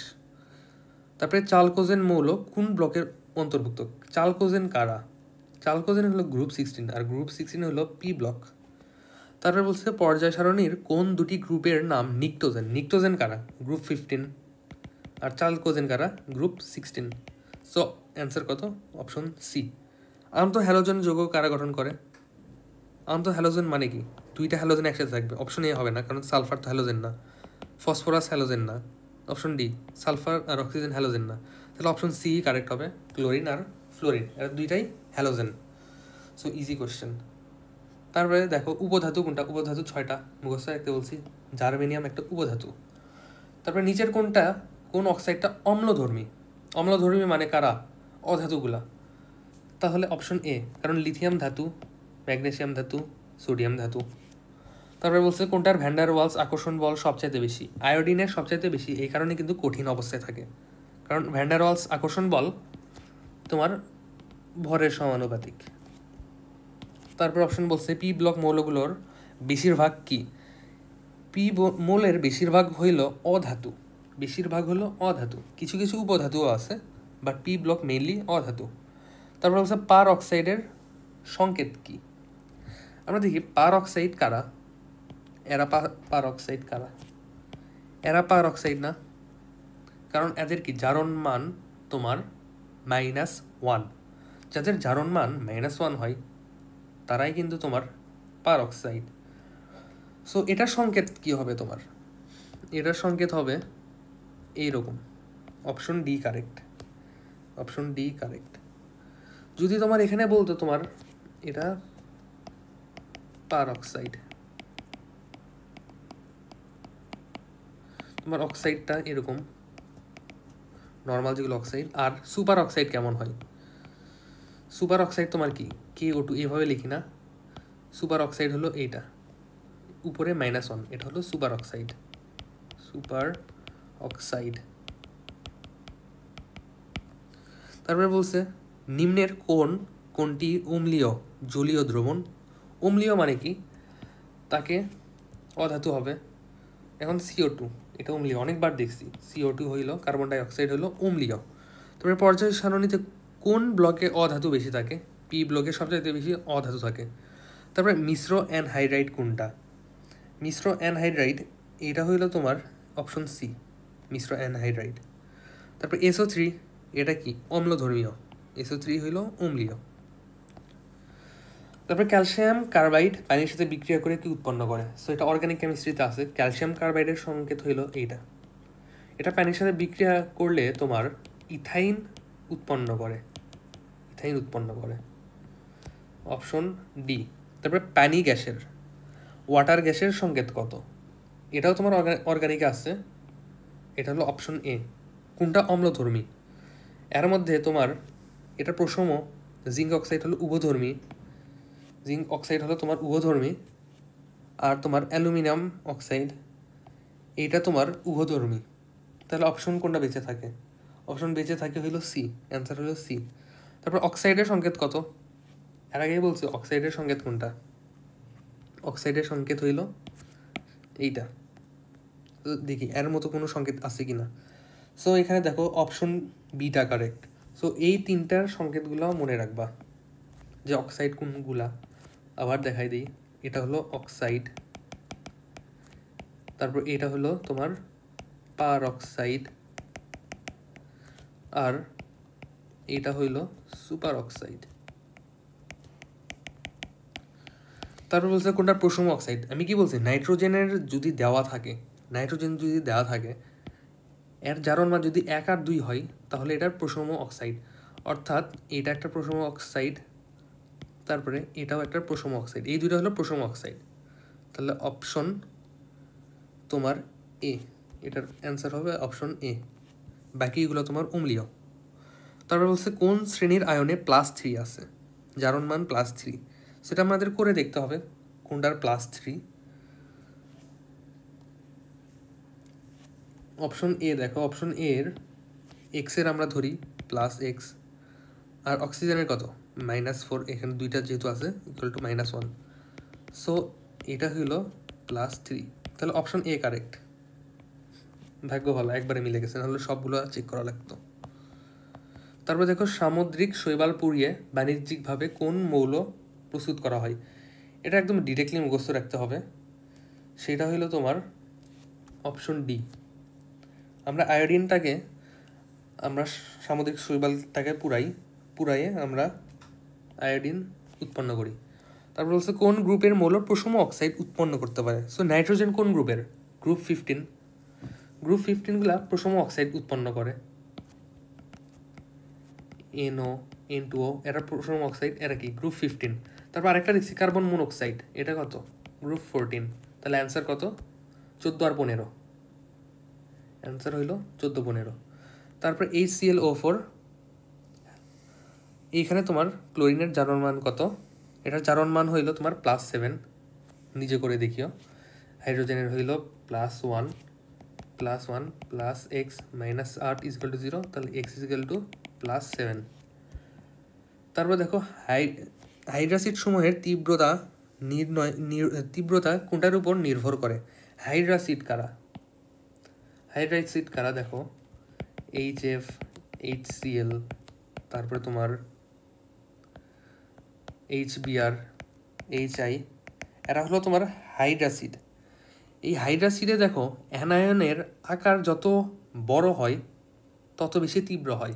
এটা মুখস্থ রাখো, এটা অনেক ইম্পর্টেন্ট। অ্যানায়নের আকার আকার সমানুপাতিক তীব্রতা। তাহলে দেখো এই কয়টার মধ্যে কোনটা সবচাইতে বেশি তীব্র? এইটা হলো সবচাইতে বেশি তীব্র। তারপর HBr, HCl, HF। তাহলে অপশন হবে, অ্যান্সার হবে এ, অ্যানায়নের আকার। ক্যাটায়নের আকার সবগুলোরই কিন্তু সেম, ক্যাটায়নের আকার সবগুলোরই সেম হইতেছে। কেন্দ্রীয় পরমাণুর জারণ সংখ্যাও কিন্তু সেম হচ্ছে। কেন্দ্রীয় পরমাণুর চার্জ ঘনত্ব এটার উপর নির্ভর করে না, করে হইল অ্যানায়নের আকারের উপর। ক্রায়োলাইটের সংকেত কত? এগুলো দরকার নাই। অ্যালুমিনিয়াম ক্লোরাইড ডাইমার গঠন করে কেন? কেন করে? কারণ অ্যালুমিনিয়ামের কিন্তু অষ্টক পূর্ণ নাই, এর কিন্তু অষ্টক পূর্ণ নাই। তারপরে এর অপূর্ণ ডি অরবিটাল আছে। অ্যালুমিনিয়াম ক্লোরাইড একটা লুইস অ্যাসিড, এটাও ঠিক আছে, অপূর্ণ ডি আছে। ক্লোরিনের নিঃসঙ্গ ইলেকট্রন যুগল আছে, এই কারণে কিন্তু ক্লোরিন অ্যালুমিনিয়ামকে তোমার সন্নিবেশ সমযোজী গঠন করে। তাহলে অ্যান্সার হবে অপশন ডি। তারপর নাইট্রিক অ্যাসিডের অ্যানহাইড্রাইড কোনটা? সো নাইট্রিক অ্যাসিডের অ্যানহাইড্রাইড হইল অপশন ডি। কোনটা উৎপাদন করবে? সো ফসফরাস অক্সাইড আর পানি মিলে তোমার ফসফরিক অ্যাসিড উৎপন্ন করবে, অপশন হইল সি। তারপরে এটার দরকার নাই। NH3 সাদা ধোঁয়া উৎপন্ন করে কোন অ্যাসিডের সাথে? আমরা এটা 9-এর একটা বিক্রিয়া ছিল যে NH3 আর HCl মিলে NH4Cl অ্যামোনিয়াম ক্লোরাইড উৎপন্ন করে, যেটাকে সাদা ধোঁয়া। তারপরে দেখো কোনটার ডাইপোল মোমেন্ট শূন্য হয়? ডাইপোল মোমেন্ট শূন্য হয় মানে তোমার এটা ধরতে পারো চারদিক থেকে সমানভাবে টানে, মানে কেন্দ্রীয় পরমাণুর চারদিকে সমানভাবে যদি টানে তাহলে ডাইপোল মোমেন্ট 0 হয়। এভাবে সহজভাবে মুখস্থ মানে মনে রাখতে পারো। সো এটার অ্যান্সার হবে অপশন সি। যদিও এগুলা আসলে আরও ডিপ কনসেপ্ট আছে। তারপরে দেখো কোনটা নিষ্ক্রিয় গ্যাস? এখন নিষ্ক্রিয় গ্যাস কোনটা? আর্গন নিষ্ক্রিয় গ্যাস। এরপরের নিষ্ক্রিয়টা হলো নাইট্রোজেন, বাট আর্গন একটা নিষ্ক্রিয় গ্যাস। তারপরে অম্লধর্মী অক্সাইড নয় কোনটি? সো অম্লধর্মী অক্সাইড নয় কোনটি? এখানে দেখো সালফার ডাই অক্সাইডের অম্লধর্মী। তারপর নাইট্রোজেনের এখানে কিন্তু 3টা দিছে। নাইট্রোজেনের তার মধ্যে অপশন ডি, এটা কিন্তু প্রশম, বাকিগুলো কিন্তু অম্লীয়। তারপরে নিচের কোনটা ডিসপ্রপোর্শন বিক্রিয়া দেখায় না? ডিসপ্রপোর্শন বিক্রিয়া হইল অসামঞ্জস্যতা, অসামঞ্জস্যতা বিক্রিয়া। এটা তোমার সেকেন্ড পেপারে ভালোভাবে আছে। সো এখানে আসলে ডিপলি আসলে বলার দরকার নাই। তারপরে দেখো 171 অম্লীয় অক্সাইড কোনটা? অম্লীয় অক্সাইড হইল তোমার CO2। CO2 হইল তোমার অম্লীয় অক্সাইড। ভাই একই কোশ্চেন 1000 বার আসছে। তারপরে নিচের মধ্যে উভধর্মী অক্সাইড, এটা বারবার বলছি যে মুখস্থ রাখো। জিঙ্ক অক্সাইড হইল উভধর্মী। তারপরে কোন অক্সাইডের অম্লধর্মিতা সর্বাধিক? সো আমি কি বলছি যে জারণ মান যার বেশি সেই অক্সাইড বেশি অম্লীয়। এখানে দেখো CO2-র জারণ মান কত? +4, ফসফরাস পেন্টঅক্সাইডের +5, সিলিকনের +4, এটার কি +2। তাহলে এখানে সবচাইতে বেশি অম্লীয় কোনটা? Option C, phosphorus pentoxide. তারপরে ক্লোরিনের ইলেকট্রন আসক্তি এফের থেকে বেশি হওয়ার কারণ কি? এটা পরে দেখব কেন, এটা পরে দেখব। মেইনলি হয় ইলেকট্রন ঘনত্বর এই কারণে, বাট এটা আসলে যখন তোমার পর্যাবৃত্ত ধর্মগুলো পড়বো তখন দেখাবো নি। আকরিক দরকার নেই আকরিকগুলা। আর্সেনিকের যোজন ইলেকট্রন কত? আর্সেনিক কি গ্রুপ 15 না? তো গ্রুপ 15-এর যোজন ইলেকট্রন হইল 5। আসলে এটা 10 মাইনাস করে দিলেই পারো, ইকুয়াল টু 5। তারপর গ্রুপ 16-এর হবে তোমার 6টা, গ্রুপ 17-এর যোজন ইলেকট্রন 8টা। সো এই পি ব্লকগুলো এইভাবে 10 মাইনাস করে দিলেই পাবা, ইজি আছে এগুলা। গ্রুপ 18-র 8টা যোজন ইলেকট্রন, বা শেষ কক্ষপথে কয়টা ইলেকট্রন আছে এটা। আর্সেনিক যেহেতু গ্রুপ 15 তাই 5। তারপর অষ্টক সম্প্রসারণ কার হয়? এখানে PCl5 এর কিন্তু অষ্টক সম্প্রসারণ হয়। এখানে কিন্তু 10টা থাকে লাস্ট কক্ষপথে, তাই অষ্টক কি সম্প্রসারণ হয়েছে, 8টার বেশি আছে। তারপরে নিজের কোনটি অধিক শক্তিশালী ক্ষার? এখানে কি অপশন দিছে? এগুলো তোমার অর্গানিক কেমিস্ট্রিতে আছে, এটা স্কিপ করে যাচ্ছি। অর্গানিক কেমিস্ট্রিতে ভালো মতো দেওয়া আছে, এটার অপশন হবে এ, অর্গানিক কেমিস্ট্রিতে ভালো মতো ব্যাখ্যা দেওয়া আছে। তারপরে নিম্নের কোন যৌগটি অম্লীয়? অম্লীয় যৌগ কোনটা? তাহলে দেখো ম্যাগনেসিয়াম তো অম্লীয় হবে না, এটা ক্ষারীয়, এটাও ক্ষারীয় সোডিয়ামের। এখন দেখো বেরিলিয়াম ক্লোরাইড নাকি ফেরাম ক্লোরাইড, এখানে কোনটা তোমার অম্লীয়? এখানে ফেরাম ক্লোরাইড এটা হলো বেশি অম্লীয়। তারপর বলছে কোনটি তীব্র ক্ষারধর্মী অক্সাইড। সো কোনটার ক্ষারধর্মিতা তীব্র? এখন সোডিয়াম না ম্যাগনেসিয়াম, এর মধ্যে কোনটা? কারণ সিলিকন তো তোমার অ্যাসিডিক, নাইট্রোজেনও তোমার অ্যাসিডিক। সো সোডিয়াম আর ম্যাগনেসিয়ামের মধ্যে সোডিয়ামটা বেশি ক্ষারধর্মী। সোডিয়ামটা বেশি ক্ষারধর্মী কারণ আমি কি বলছি, ক্ষারকত্ব, এগুলো অক্সাইডের ক্ষারকত্ব তোমার আকারের সমানুপাতিক। আকারের সমানুপাতিক, যেহেতু সোডিয়ামের আকার ম্যাগনেসিয়াম থেকে বেশি, তাই সোডিয়ামের যে অক্সাইড সেটা বেশি পাওয়ারফুল। তারপরে কোন কোশ্চেনটা দেখো, কোনটা সর্বাধিক যৌগ গঠন করে? এখানে কি চারটাই কিন্তু তোমার নিষ্ক্রিয় gas, argon, krypton, xenon, radon. আমি বলছি জেনন সবচাইতে বেশি উৎপন্ন করেন। Xenon fluoride, xenon tetra fluoride, xenon hexafluoride, এগুলো কিন্তু অনেক বেশি যৌগ গঠন করে জেনন। তারপরে বলছে PCl5 গঠন সম্ভব কিন্তু NCl5 গঠন সম্ভব নয় কেন? এটার কারণ কি বলছি, যে ডি অরবিটালের অনুপস্থিতি। কারণ নাইট্রোজেনের কিন্তু ডি অরবিটাল নাই আর পারমাণবিক ব্যাসার্ধটা অনেক কম। তারপর কোশ্চেনে বলছে কোনটিতে sp2 হাইব্রিডাইজেশন বিদ্যমান? ডায়মন্ডে বিদ্যমান না, গ্রাফাইটে কিন্তু বিদ্যমান, তাই ডিরেক্টলি অ্যান্সার করে দিতে পারো। পানিতে sp3, অ্যামোনিয়াতে sp3, ডায়মন্ডেও তোমার sp3। তারপর বলছে অসামঞ্জস্যতা বিক্রিয়া কোনটা? এটা সেকেন্ড পেপারে দেখাবো নি, বাট এখানে দেখে রাখো পানির সাথে ক্লোরিন, এই বিক্রিয়াটা এমনে হয়, পানির সাথে ক্লোরিন এইভাবে বিক্রিয়া করে, HOCl। এখানে দেখো ক্লোরিনের জারণ মান কত? শুরুতে 0, তারপরে এর জারণ মান কিন্তু দুইটা ডিফারেন্ট জারণ মান হয়ে গেছে, কারণ হাইড্রোজেন +1, অক্সিজেন হলো -2, তাহলে ক্লোরিনের এখানে জারণ মান +1, এখানে জারণ মান -1, মানে এই জারণ মানটা দুইটা জারণ মান প্রদর্শন করতেছে বিক্রিয়া করার পর, দুইটা ডিফারেন্ট জারণ মান। এই কারণে এটাকে বলা হয় অসামঞ্জস্যতার বিক্রিয়া। এই কারণে পানি আর ক্লোরিন মিলে তোমার অসামঞ্জস্যতার বিক্রিয়া বা ডিসপ্রপোর্শনের বিক্রিয়া দেখায়। তারা বলছে কোনটি ক্ষয় প্রতিরোধক হিসেবে ব্যবহার করা হয়? কোনটাকে আমরা ক্ষয় প্রতিরোধক হিসেবে ব্যবহার করি আমরা? সো এটার অ্যান্সার হবে তোমার, এটার অ্যান্সার হবে অ্যালুমিনিয়াম। আমরা কিন্তু অ্যালুমিনিয়ামের প্রলেপ দিই, তারপরে জিঙ্কের প্রলেপ দিই, তাহলে এগুলো কি ক্ষয় প্রতিরোধক, এগুলো হলো ক্ষয় প্রতিরোধক। তারপরে বলছে অর্থোসিলিসিক অ্যাসিড কোনটা? অর্থোসিলিসিক অ্যাসিড হইল অপশন বি। তারপর বলছে নাইট্রোজেনের কোন অক্সাইডটা নিরপেক্ষ? নাইট্রোজেনের দুইটা অক্সাইড নিরপেক্ষ, এই দুইটা অক্সাইড নিরপেক্ষ, অপশন এ। তারপর হচ্ছে নিচের কোন জোড়াটি সঠিক? সো এগুলা আসলে বর্ণগুলা আসলে মুখস্থ রাখা কঠিন। তারপর অপশনে কি বলছে, কোন অক্সাইডকে অ্যানহাইড্রাইট বলা হয়? এটা অপশন সি, এর আগেও ছিল, ফসফরাস পেন্টা অক্সাইড, এটা তোমার অ্যানহাইড্রাইট, সরি এটা হবে অপশন এ। তারপর বলছে জেনন প্লাস ফ্লোরিন, এখানে প্রভাবক হিসেবে কোনটা ইউজ করা হয়? এখানে এই বিক্রিয়াগুলোতে আমরা প্রভাবক হিসেবে নিকেল ইউজ করি। এগুলা যতগুলো বিক্রিয়া আছে আমরা নিকেল হিসেবে প্রভাবক ইউজ করি, এগুলাতে আমরা নিকেল প্রভাবক ইউজ করি। তারপর হাইড্রোজেন এর তুলনায় হিলিয়াম গ্যাসের বেলুন উত্তোলন ক্ষমতা কত? এটা মুখস্থ করবা, 92%। তারপরে কোশ্চেন বলছে হিলিয়ামের জন্য কোনটা সঠিক নয়? এটা ইনার্ট গ্যাসের অন্তর্ভুক্ত, এটা সঠিক, হবে না। অক্সিজেন সিলিন্ডারে এর পরিমাণ থেকে 80%, এটাও সঠিক। অক্সিজেন সিলিন্ডারে 80% আর অক্সিজেন থাকে 20%। হিলিয়াম দাহ্য গ্যাস, এটা কিন্তু দাহ্য না, এটা দাহ্য না, হিলিয়াম গ্রুপ 8 সদস্য, এটাও ঠিক আছে। সো হিলিয়াম কিন্তু দাহ্য না, এই কারণে আমরা সিলিন্ডারে ইজিলি ইউজ করতে পারি, এটা বিস্ফোরণ করে না। তারপরে কোনটা সিলের নামে পরিচিত? অপশন সি, এটা সিলের নামে পরিচিত। তারপরে কোনটা গঠন হওয়া সম্ভব?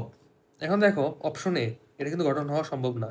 নাইট্রোজেনের তো তোমার ডি অরবিটাল নাই, NF3, এটাও কিন্তু তোমার সম্ভব না, তোমার ডি অরবিটাল নাই। লাস্টের অপশন দেখো, এখানে কিন্তু স্টেরিক হিন্ড্রেন্স আছে, অবস্থানজনিত বাধা, এই কারণে অপশন সি কারেক্ট।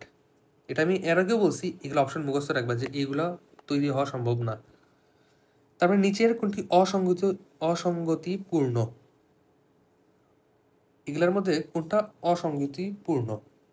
সো দেখি অপশনে H2S তোমার দুর্বল অ্যাসিড, সো এটা অসঙ্গতিপূর্ণ না, এটা আসলেই দুর্বল অ্যাসিড। HCl তীব্র অ্যাসিড, এটাও সঙ্গতিপূর্ণ, এটাও ঠিক আছে। অপশন ডি H2O প্রশম, এটাও ঠিক আছে। তাহলে বেঁচে থাকি অপশন বি, এই পার অক্সাইডটা তোমার নিরপেক্ষ যৌগ নয়, এটা অসঙ্গতিপূর্ণ। লাফিং গ্যাস কোনটা, এটা মুখস্থ করতে হবে ডিরেক্ট, অপশন বি, এটা লাফিং গ্যাস। তারপর পলি অক্সাইড কোনটা, পলি অক্সাইড হইল MnO2, এটা পলি অক্সাইড। ক্লাথরেট যৌগ আমি বলছি গ্রুপ 18 এরা ক্লাথরেট যৌগ গঠন করে। অপশন এ হবে না, ক্লোরিন হবে না, সোডিয়াম হবে না, পটাশিয়াম হবে না, গ্রুপ 18 হইল এখানে আর্গন, তো অপশন সি। তারপরে বলছে সর্বাধিক শক্ত কাঠামো, তো সিলিকন কিন্তু সর্বাধিক শক্ত কাঠামো গঠন করে, এরা তোমার পলিমার গঠন করে, বিশেষ করে তোমার এই যে অপশন বি, এটা মানে অনেক বেশি শক্ত কাঠামো গঠন করে। তারপর বলছে সব ফসফরাসের রূপভেদ কোনটা নয়, এটা হবে ধূসর ফসফরাস, এটা রূপভেদ পড়ার দরকার নাই, সিনবার এগুলো দরকার নাই, দরকার নাই। লুব্রিকেন্ট হিসেবে আমরা গ্রাফাইটটাকে লুব্রিকেন্ট হিসেবে ব্যবহার করি, গ্রাফাইট লুব্রিকেন্ট হিসেবে ব্যবহার করা হয়। তারপর গ্রাফাইট পরমাণুতে সি পরমাণু কি রূপে থাকে, এখানে সি পরমাণু কিন্তু sp2, আর sp2 কি রূপে থাকে তোমার গ্রাফাইটে কিন্তু আসলে এই যে গ্রাফাইট ষড়ভুজাকার আকৃতি হয়ে থাকে। বহুরূপতা কোনটা দেখায় না, দরকার নেই। তারপরে কোনটির সবচেয়ে বড় উৎস হলো সামুদ্রিক শৈবাল, আমরা জানি যে সামুদ্রিক শৈবাল পুড়িয়ে আমরা আয়োডিন পাই। সো আমাদের বি ব্লক শেষ, জাস্ট এফ ব্লক বাকি আছে, এফ ব্লকের একটা বৈশিষ্ট্য পড়ে তোমার এই টপিকটা শেষ হবে, আর ডি ব্লক আলাদা একটা টপিক। সো দেখো এফ ব্লক মৌল কারা, এফ ব্লক মৌল 27টা। ল্যান্থেনাইট সিরিজের তোমার কয়টা আছে, মোট 30টা মৌল আছে। এর মধ্যে প্রথমে আছে ল্যান্থেনাম, তার নিচে আছে অ্যাক্টেনাম, তার নিচে আছে থোরিয়াম। এই কয়টা বাদ দিয়ে তোমার যতগুলো আছে 27টা, সেইগুলো হলো তোমার এফ ব্লক মৌল। তারপরে এগুলোর মধ্যে ল্যান্থেনাইট সংকোচন আর অ্যাক্টেনাইট সংকোচন দেখা যায়, অর্থাৎ তোমার এগুলার অনেক বেশি সংকোচন ঘটে একটা প্রভাবের কারণে, তোমার আবরণী প্রভাব। আবরণী প্রভাবে আমরা জানি তোমার এস শেলের যে আবরণ প্রভাব সেটা সবচাইতে বেশি, তারপরে পি, তারপরে ডি, তারপরে এফ। সো এফ এর যে আবরণ প্রভাব এটা সবচাইতে কম, এই কারণে তোমার এই যে পরমাণু এইগুলার আকার অস্বাভাবিকভাবে কমতে থাকে। এদের আকার অস্বাভাবিকভাবে কমতে থাকলে তাদের কি হবে, ঘনত্ব বাড়তে থাকবে, তাদের স্ফুটনাঙ্ক আর গলনাঙ্ক বেড়ে যায়। তারপরে ল্যান্থেনাইড এর কিছু কাজ আছে, এই ল্যান্থেনাইড সিরিজে যেগুলো মৌল আছে সেগুলো তোমার ইউভি আর আইআর রশ্মি শোষণ করে। আর অ্যাক্টিনাইড সিরিজের মৌল থোরিয়াম অক্সাইড, সেলেনিয়াম অক্সাইড, এই দুইটা তোমার জাহাজ আর রেলগাড়ির সার্চ লাইট হিসেবে ইউজ করা হয়। সো কয়েকটা কোয়েশ্চেন দেখি মেডিকেলের, কোনটা এফ ব্লক মৌল নয়? থোরিয়াম এফ ব্লক মৌল নয়। থোরিয়াম, অ্যাক্টিনাম, ল্যান্থেনাম, এইগুলা তোমার এফ ব্লক মৌল নয়। তারপরে ইনার ট্রানজিশন হইল আন্ত অবস্থান্তর মৌল। ইনার ট্রানজিশন হলো আন্ত অবস্থান্তর মৌল। যেগুলো এফ ব্লক মৌল তার মধ্যে কিছু কিছু মৌল হইল তোমার আন্ত অবস্থান্তর মৌল। এগুলার কাঠামো তোমার এরকম হয়, F1 থেকে 13 এরকম হয় তোমার স্ট্রাকচার। সো এখানে তোমার অপশনটা হবে, অ্যান্সারটা হবে তোমার অপশন এ, 28টা। এটা মুখস্থ রাখিও, ইনার ট্রানজিশন মৌল সংখ্যা হইল 28টা, এদের সংখ্যা হইল তোমার 28টি। ল্যান্থেনাইট সিরিজের মৌল কোনটা? নিকেল তো ল্যান্থেনাইট সিরিজের না, এটা তো বোঝা যাচ্ছে। সিজিয়ামও না তোমার। সো ল্যান্থেনাইট সিরিজের একটা মৌল হলো সেলেনিয়াম, ল্যান্থেনাইটের পরে সেলেনিয়াম আছে। তারপরে অ্যাক্টিনাইট সিরিজের মৌল কোনটা? থোরিয়াম, অ্যাক্টিনাইটের পরে থোরিয়াম আছে। সো এই কটা ইজি ছিল। তারপর এফ ব্লক মৌল কয়টা? 27টা। এফ ব্লক মৌল কোন গ্রুপ? এটা এটা সনাতনী, আসলে দরকার নাই। অ্যাকচুয়াল অ্যান্সার হবে তোমার অপশন সি যদিও। তারপর এফ ব্লক মৌল কোনটা? ল্যান্থেনাম কিন্তু এফ ব্লক না, অ্যাক্টিনাইট ল্যান্থেনাম এফ ব্লক না, অ্যাক্টিনামও না, থোরিয়ামও না। অ্যান্সার হলো সেলেনিয়াম, সেলেনিয়াম তোমার এফ ব্লক মৌল। তারপরে বলছে এফ ব্লক মৌলগুলোকে আমরা কি নামে বলা হয়? এগুলাকে আমরা আন্ত অবস্থান্তর মৌলও বলে থাকি। তারপরে কোনটা এফ ব্লক মৌলের ধর্ম? সো এফ ব্লক মৌল কি তোমার? এফ ব্লক মৌল তোমার ঘনত্ব বেশি। তোমার এগুলার ঘনত্ব বেশি হওয়া মানে কি? এটা ভারী। তা অ্যান্সার সি। ল্যান্থেনাইট সিরিজের মৌল কয়টা? 15টি। তারপরে বলছে ল্যান্থেনাইট সম্পর্কে কোনটা সঠিক? ল্যান্থেনাইট এরা কিন্তু ভারী, এদের ঘনত্ব বেশি, অপশনে দেখছি। তারপরে এরা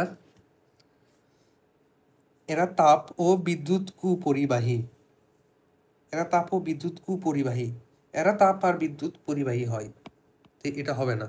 তারপর এদের ঘনত্ব, গলনাঙ্ক, স্ফুরণাঙ্ক বেশি হয়, তাহলে অপশন সি কারেক্ট। তো আমাদের সবগুলা শেষ, জাস্ট ভার্সিটি কোশ্চেন ব্যাংক বাকি আছে। ভার্সিটি কোশ্চেন ব্যাংক এগুলা তোমার এসপিএফ সবগুলোর উপর আর কি, এসপিডিএফ সবগুলোর উপর কর্ণ সম্পর্কও আছে এগুলা। তাহলে ভার্সিটি কোশ্চেন ব্যাংকগুলো সলভ করা শুরু করি। সো প্রথম কোশ্চেন বলছে কোন যৌগ সম্ভব নয় গঠন করা? NCl5 দেখেই তোমার দাগানো উচিত, NCl5 সম্ভব না। তারপরে বলছে ক্ষার ধাতু সমূহের মধ্যে কম তড়িৎ ধনাত্মক এবং কম সক্রিয়। সো সক্রিয় কারা কম? সক্রিয় কারা কম? যাদের আকার ছোট তারা কম সক্রিয়। এখানে সিজিএম সবচাইতে বেশি সক্রিয়, অর্থাৎ সবচাইতে নিচে সেটা সবচাইতে বেশি সক্রিয়। তাহলে লিথিয়াম সবচাইতে কম সক্রিয়। অক্সিজেন কোন গ্রুপের মৌল? অক্সিজেন তোমার পি ব্লক। তারপরে সালফার কোন গ্রুপ? Sulphur P block. তারপর বলছে কোন যৌগটা আর্দ্র বিশ্লেষিত হয়? অপশন এ হয় না। এখন কোনটা আর্দ্র বিশ্লেষিত সহজে হয়? এখানে অপশন সি হবে, সিলিকন টেট্রা ক্লোরাইড, এটা অনেকবার দেখছি। তারপরে নিচের কোনটি আর্দ্র বিশ্লেষিত হয় না? Option A carbon tetra chloride, এটা আর্দ্র বিশ্লেষিত হয় না। তারপরে বলছেন নিচের কোন গ্যাসটি অপেক্ষাকৃত নিষ্ক্রিয়? বলছিলাম যে নিষ্ক্রিয় গ্যাসের পরে সবচেয়ে নিষ্ক্রিয় হইল নাইট্রোজেনটা। তারপরে কোন নিষ্ক্রিয় গ্যাসটি পি ব্লক মৌল নয়? হিলিয়াম তোমার এস ব্লক মৌল। হীরক ও গ্রাফাইটের মধ্যে এটার মধ্যে কোনটা সঠিক নয়? সো দেখো উভয়ই, এই কোশ্চেনটা আগেও আসছিল। এইটার অ্যান্সার হবে তোমার এদের দহন তাপ একই, এটা হবে না, এই উক্তিটা সঠিক নয়। এস ব্লক মৌল 14টা, অবস্থান্তর মৌল কিন্তু ডি ব্লকে অবস্থান্তর মৌল আছে। তারপরে কোন মৌলটা সবচেয়ে বেশি সমযোজী যৌগ গঠনের প্রবণতা সৃষ্টি করে? এটা হবে তোমার ক্লোরিন, কারণ ক্লোরিনের তোমার আয়নিক শক্তি বেশি, ইলেকট্রন আসক্তি অনেক বেশি।